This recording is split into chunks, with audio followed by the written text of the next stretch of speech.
আসসালামু আলাইকুম। যে সকল ভাইয়েরা মালয়েশিয়া যাবেন তাদের জন্য আছে ভিডিওটি, গুরুত্বপূর্ণ ভিডিও। এই ভিডিওটা না দেখে আপনি দালাল সাথে লেনদেন করবেন না। ঠিক আছে, বর্তমানে বাংলাদেশের সিন্ডিকেট আর দালাল চক্র দিন দিন বাড়তেছে। ঠিক আছে, সেজন্যই দালালদের কাছে টাকা দেওয়ার আগে আমার এই ভিডিওটি দেখবেন, তাহলে আপনি অনেক লাভবান হবেন। চলেন তাহলে 10টি গুরুত্বপূর্ণ বিষয় আমি আজ কথা বলবো আপনাদের সামনে। 1 নম্বর বিষয়, কোম্পানির নাম, ঠিকানা, কোন মালয়েশিয়ান কোম্পানিতে চাকরি সেটা লিখিতভাবে দিতে হবে। আপনি দালালকে এভাবে বলবেন। ঠিক আছে। 2 নম্বর কথা বলবেন যে জব অফার, কাজের পথ, বেতন ও কর্মঘণ্টা, চুক্তি মেয়াদ দেখুন। ঠিক আছে, এই বিষয়ে আপনি দালালকে বলবেন। 3 নম্বর কথা বলবেন বেতন বা বেসিক স্যালারি কত এবং ওটি এর টাকা কিভাবে হিসাব হবে কাগজে দেখান। আপনি কিন্তু দালালকে এভাবে বলতে হবে। ঠিক আছে, কিন্তু দালালকে টাকা দেওয়ার আগে কিন্তু সাবধান।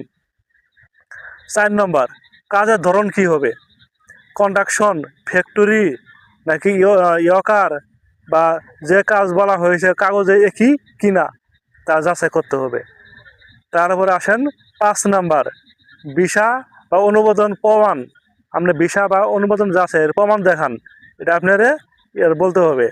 বা এর হোয়াটসঅ্যাপে ছবি দেখে বিশ্বাস করবেন না।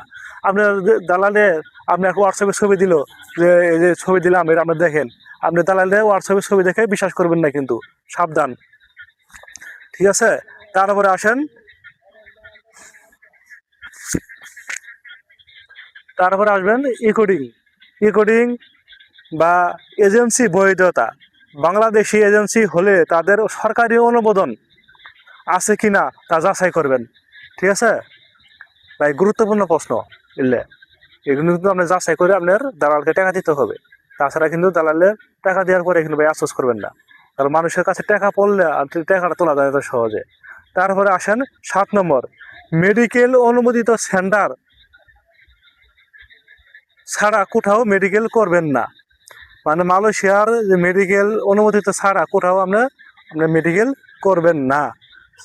তার আসলে 8 নাম্বার, মোট খরচ লিখিত হিসাব, ভিসা, মেডিকেল, বিমান সার্ভিস, চার্জ সহ কত টাকা লাগবে এটা আপনি দালালকে বলবেন। অনেক দালাল আছে ভাই টাকা নেবো কম, 5 লাখ, 4 লাখ, 3 লাখ, এ কথা করে আপনার বইটা নিবে। তারপর আস্তে আস্তে কিন্তু আপনার 15,000, 20,000, 30,000 বাড়তে বাড়তে বাড়তে আপনি একসময় 7 লাখ, 8 লাখ টাকা হয়ে গেছে। সেজন্য একটু সাবধান। তারপরে আসেন 9 নম্বর, পাসপোর্ট। অকারণে কারোর কাছে দীর্ঘদিনের জন্য পাসপোর্ট রেখে দিবেন না। ঠিক আছে, অকারণে কারোর কাছে পাসপোর্ট আপনি দীর্ঘ সময় দিবেন না। ঠিক আছে, আমরা একটা সময় দিব যে 2 মাস, 3 মাস, 2-3 মাসের জন্য বই দিবেন। 2-3 মাস অফার হয়ে গেলে সেই বই ফেরত নেবেন না, বই দিবেন না। তারপর আসেন 10 নাম্বার, রসিদ ছাড়া টাকা নয়। ঠিক আছে ভাই, রসিদ ছাড়া টাকা নয়। নগদ ব্যক্তিগত নম্বরে টাকা দেওয়ার আগে বৈধ রসিদ ও কাগজপত্র নিশ্চিত করুন। দালালকে টাকা দেওয়ার আগে যে টাকা দিবেন সে ব্যাংক অ্যাকাউন্ট দিব, সে ব্যাংক অ্যাকাউন্টে বৈধ কিনা ওই হিসাবে আপনি টাকা দিবেন। ও বৈধ ব্যাংকে টাকা দিলে কিন্তু পরিবর্তিতে আপনার আইনে দণ্ডিত অপরাধ হতে পারে। তারপরে আসেন, যেসব কথা শুনলে সতর্ক থাকবেন, দালালে কিছু কিছু কথা বলবো, এসব কথা শুনলে আপনি সাবধান থাকবেন। সে কথা হলে কি, 1 নম্বর, আজই টাকা না দিলে ভিসা বন্ধ হয়ে যাবে। দালালে এই কথা বলবে, বিশ্বাস করবেন না কথা। তারপরে 100% গ্যারান্টি, বিশ্বাস করবেন না।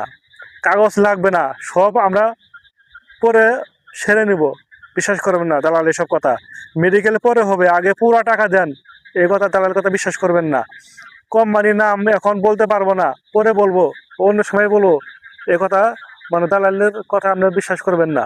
ঠিক আছে, সবচেয়ে গুরুত্বপূর্ণ হলো আপনার পাসপোর্টের নাম, জব অফার, কোম্পানির নাম, কাগজে পথ, বেতন ও ভিসার তথ্য সব মিলছে কিনা তা যাচাই করুন। এইসব যাচাই করে তারপরে আপনি ওই দালালকে টাকা দিবেন। এর আগে দালালকে টাকা দিবেন না, কারণ বর্তমানে বাংলাদেশে এমন দালাল চক্র, এমন সিন্ডিকেট বাড়ছে ভাই, দিন দিন আপনার কাছে টাকা নিয়ে নিব। একজন মানুষের সাথে টাকা বললে টাকা সহজে পাওয়া যায় না। ঠিক আছে, ভালো থাকবেন, সুস্থ থাকবেন, আর আমাদের প্রবাসী বার্তা চ্যানেলকে সাপোর্ট করবেন। আজকে এই পর্যন্তই। আসসালামু আলাইকুম।